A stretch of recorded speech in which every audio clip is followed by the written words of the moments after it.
അതിരപ്പിള്ളിയിൽ വനവിഭവങ്ങൾ ശേഖരിക്കാൻ പോയ ആദിവാസി യുവാവിന് പാമ്പ് കടിയേറ്റു.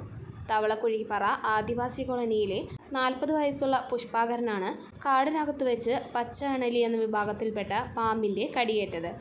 ഇന്നുച്ചയ്ക്ക് 12:30ഓടെ തവളക്കുഴിപ്പാറ കോളനി സമീപമുള്ള പാച്ചുപാറയിൽ വെച്ചാണ് സംഭവം. കാടിനകത്തു നിന്നും മരോട്ടിക്കുരു ശേഖരിച്ചു വരുന്നതിനിടയിൽ ഈറ്റയിൽ തൂങ്ങിക്കിടന്നിരുന്ന പാമ്പ് പുഷ്പാകരന്റെ ഇടത്തെ നെറ്റിയിൽ കടിക്കുകയായിരുന്നു.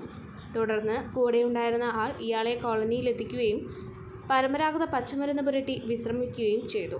വൈകുന്നേരം 5 മണിയോടെ ഇയാളുടെ മുഖത്ത് നീരുവയ്ക്കുകയും അവശനിലയിലായതോടെ വെറ്റിലപ്പാറ കുടുംബാരോഗ്യ കേന്ദ്രത്തിലെ 108 ആംബുലൻസിൽ ചാലക്കുടി താലൂക്ക് ആശുപത്രിയിൽ എത്തിച്ചു.